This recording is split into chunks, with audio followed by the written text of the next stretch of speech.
มากินข้าวเที่ยงนำกันเด้อพ่อแม่พี่น้องมื้อนี้ก็สิเฮ็ดข้าวผัดสเปนหรือว่าปลาเอย่าเด้อมื้อนี้เด้อก็จะใส่เนื้อปลาหมึกแล้วก็จะใส่กุ้งรวมกันตั้งแต่เมื่อวานนี้เนาะมีนัดกันกับย่าว่าสิมากินข้าวบ้านย่าแต่ว่าส่วนหลายนี้หน้าร้อนนี้ย่าก็จะไปอยู่บ้านสวนแต่ว่าเพิ่นมาตั้งแต่มื้อวันศุกร์เพราะว่าเพิ่นมีนัดกับหมอนัดตรวจว่าซั่นซะเนาะมาตรวจ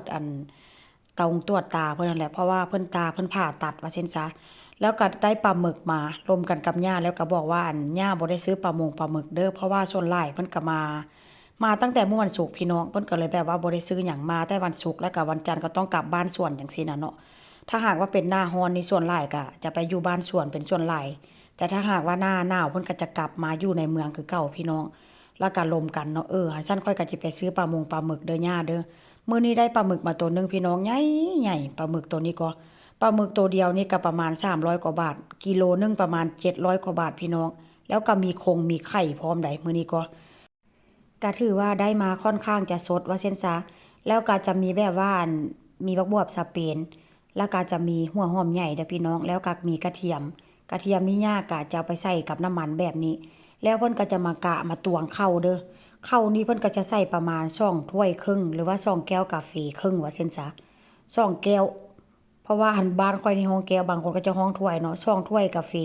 แล้วก็จะมีครึ่งนึงว่าซั่นซะช่องถ้วยครึ่งนั่นแหละเนาะเพราะว่าย่าส่วนหลายเพิ่นก็เฮ็ดแล้วเพิ่นจะกะเพิ่นจะฮู้วิธีหั่นน่ะเนาะแต่ว่าค่อยนี่ค่อยกะเอาได้เวลาค่อยเฮ็ดนั่นน่ะแล้วก็จะมีไข่ต้มนี่ก็จะเอามาต้มใส่แล้วก็จะมาหั่นเวลาแบบว่าข้าวผัดเฮาสุกแล้วหั่นน่ะเนาะ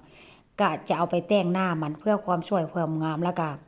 กินเข้ากับข้าวผัดว่าซั่นซะเนาะส่วนหลายเฮือนข้อยนี่หรือว่าเฮือนย่านี่ก็จะพากันกินแบบนี้ได้พี่น้องหลังจากนั้นเพิ่นก็จะผัดหัวหอมผัดกระเทียมผัดมันจนมันสุกมันหอมพู้นล่ะพี่น้องมื้อนี้ค่อนข้างจะใส่หม้อใหญ่แดจักหน่อยเพราะว่ามื้อนี้ก็กินกันหลายคนกินกัน5 คนว่าซั่นซะเนาะหลังจากผัดแล้วก็เริ่มสุกแล้วเพิ่นก็จะเอาบักบวบสเปนลงไปอันนี้บักบวบสเปนเด้อพี่น้องมื้อนี้ข้อยก็จะเป็นลูกมือย่าเด้ เป็นพวกปลาหมอกปลาหมึกค่อยก็จะเป็นคนล่างแล้วก็จะเป็นคนโฮงคนหั่นแล้วก็จะมีกุ้งนำเนาะกุ้งนี่ซื้อมาประมาณครึ่งกิโลซื้อมาครึ่งกิโลนี่ก็ใส่หมดเลยพี่น้องหลังจากที่ผัดแล้วเนาะพี่น้องเห็นบ่ที่ผ่านมาย่าเจ้าซอสมะเขือเทศมาใส่นำแล้วก็เป็นต้นขาวๆคนก่อย่ายังเอาไก่มาใส่นำเลยย่าบอกว่าใส่เพื่อความแซ่บว่าซั่นโอ้โหจะเป็นซาดย่านี่ก็ได้มีหยังก็เก็บมาใส่จนหมดเพิ่นว่าใส่หลายก็แซ่บหลายว่าซั่นเอาใส่ก็ใส่ แล้วก็หลังจากนั้นหลังจากที่ว่าผัดแบบหัวหอมสุกแล้วก็เอาซอสมะเขือเทศใส่แล้วย่าเพิ่นก็จะเอาปลาหมึกลงไปปลาหมึกนี่ค่อยก็จะหั่นแบบนี้เด้อพี่น้องหั่นเพื่อความงามว่าซั่นซะตอนแรกนี่ย่าก็บอกว่าย่านว่าปลาหมึกมันหยาบมันบ่ได้หยาบเด้อพี่น้องมันตัวใหญ่ก็จริงเด้แต่ว่ามันบ่ได้หยาบเด้หลังจากนั้นแล้วเอาปลาหมึกลงไปก็จะเอาเข้าลงไปแบบนี้เลยพี่น้องสูตรย่าเด้อนี่เด้แต่ถ้าสูตรค่อยนี่ก็จะเฮ็ดคนละสไตล์ว่าซั่นซะ แต่ถ้าว่ามันแซ่บบ่แซ่บคล้ายๆกันว่าซั่นซะแซ่บคนละแบบหลังจากนั้นเพิ่นก็จะเอาน้ำลงไปเด้อน้ำนี่ก็เพิ่นต้มจนร้อนได้เพิ่นจะจึงจะเอาใส่บ่ได้เอาน้ำใส่แบบว่าน้ำธรรมดาเด้อพี่น้องน้ำนี่ใส่อ้าวหลายเด้เห็นบ่อันนี้เป็น4จอกแล้วนี่นะประมาณ5จอกแล้วเพิ่นเอามาใส่อีกเด้อพี่น้องประมาณ5จอกครึ่งว่าซั่นซะหลังจากนั้นเพิ่นก็จะใส่เกลือเห็นบ่เกลือนี่ก็จะบ่ใส่หลายเนาะเพราะว่าหยังเพราะว่าเฮาต้มไปแล้วจนว่าแบบว่าน้ำแบบน้ำข้าวผัดหรือว่าน้ำมันเริ่มแห้งค่ะนะพี่น้องมันก็จะมีน้ำเกลือหรือว่าน้ำเคลาตินออกมาจากปลาหมึกเด้อห้ามพากันใส่หลายได้ถ้าหากว่าผู้ใดจะเฮ็ดก็ลองเฮ็ดเบิ่งเด้อพี่น้องลองเฮ็ดแบบสไตล์แบบนี้เบิ่งอันนี้ก็จะเป็นข้าวผัดสเปนหรือว่าปลาเอย่าเด้อมักไผ่มักมันพี่น้องแซ่บไผ่แซ่บมันแต่ว่าอันย่าเฮ็ดเทื่อใดนี่แซ่บเทื่อนั้นเด้หลังจากน้ำเริ่มแห้งแล้วก็จะเอา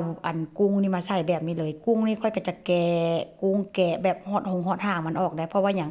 เวลาเพิ่นกินเนาะปู่กับย่ากินเพิ่นค่อนข้างกินลำบากค่อยก็เลยแบบว่ามาแกะเอาขี้ออกแล้วเรียบร้อย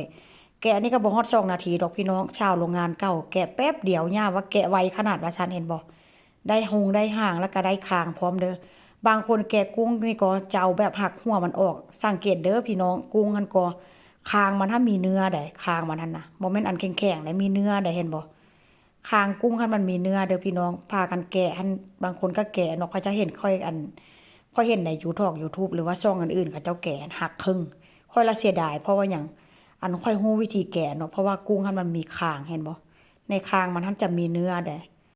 แต่ก็คือว่าหั่นแหละเนาะสะดวกไผสะดวกมันพี่น้องอันนี้บ่ว่ากันเด้อ หลังจากแบบน้ำเริ่มแห้งย่าเอากุ้งใส่แล้วเพิ่นก็จะมากลับกุ้งแบบนี้เพิ่นว่า